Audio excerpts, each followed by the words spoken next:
The Hindus say Nada Brahma, one translation of which is the world is sound. And in a way that's true because everything is vibrating.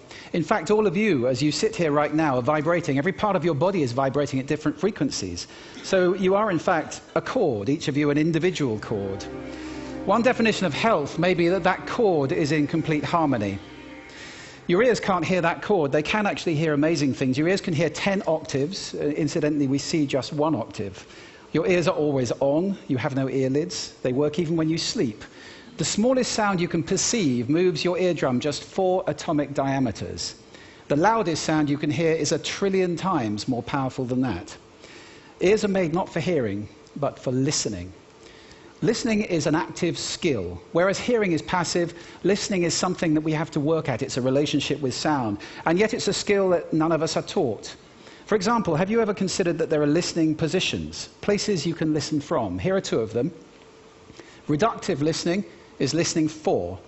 It reduces everything down to what's relevant and it discards everything that's not relevant. Men typically listen reductively. So he's saying, I've got this problem. He's saying, here's your solution. Thanks very much. Next. That's the way we talk, right, guys? Expansive listening, on the other hand, is listening with, not listening for. It's got no destination in mind. It's just enjoying the journey. Women typically listen expansively. If you look at these 2, eye contact facing each other, possibly both talking at the same time. Men, if you get nothing else out of this talk, practice expansive listening and you can transform your relationships. The trouble with listening is that so much of what we hear is noise surrounding us all the time. Noise like this, according to the European Union, is reducing the health and the quality of life of 25% of the population of Europe. 2% of the population of Europe, that's 16 million people, are having their sleep devastated by noise like that. Noise kills 200,000 people a year in Europe. It's a really big problem. Now, when you were little, if you had noise and you didn't want to hear it, you'd stick your fingers in your ears and hum. These days, you can do a similar thing. It just looks a bit cooler. It looks a bit like this.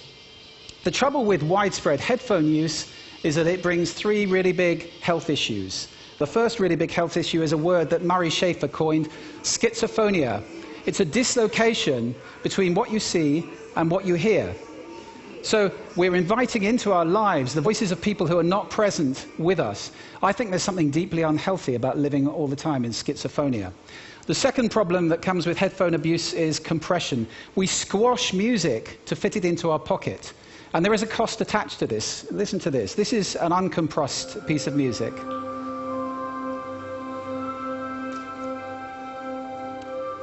And now the same piece of music with 98% of the data removed. I do hope that some of you at least can hear the difference between those 2. There is a cost of compression. It makes you tired and irritable to have to make up all of that data. You're having to imagine it. It's not good for you in the long run. The third problem with headphones is this: deafness.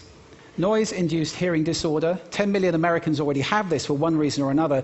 But really worryingly, 16%, roughly 1 in 6 of American teenagers suffer from noise-induced hearing disorder as a result of headphone abuse.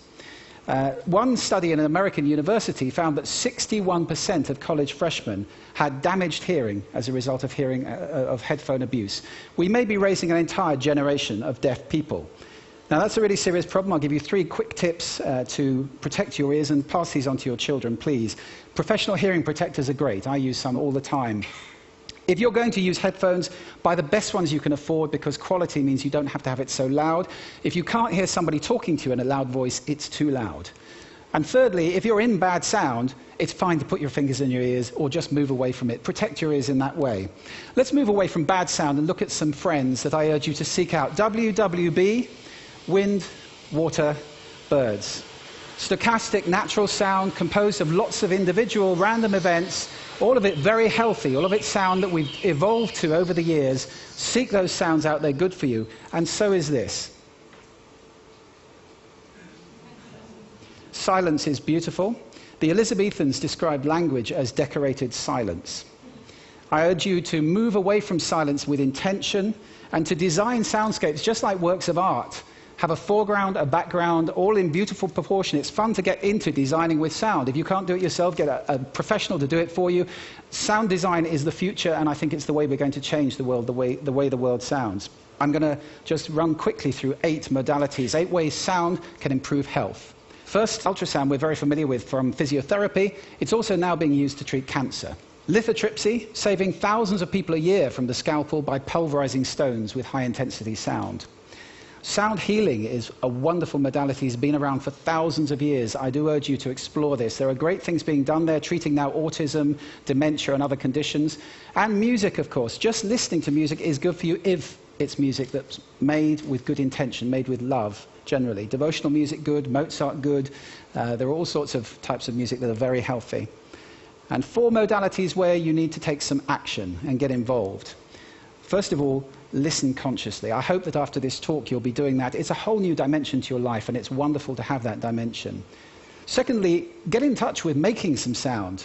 Create sound. The voice is the instrument we all play, and yet how many of us are trained in using our voice? Get trained. Learn to sing, learn to play an instrument. Musicians have bigger brains. It's true. You can do this in groups as well. It's a fantastic antidote to schizophrenia, to make music and sound in a group of people, whichever style you enjoy particularly. And let's take a stewarding role for the sound around us. Protect your ears, yes, absolutely. Design soundscapes to be beautiful around you at home and at work. And let's start to speak up when people are assailing us with the noise that I played you earlier on. So I'm going to leave you with 7 things you can do right now to improve your health with sound. My vision is of a world that sounds beautiful. And if we all start doing these things, we will take a very big step in that direction. So I urge you to take that path. I'm leaving you with a little more birdsong, which is very good for you. I wish you sound health.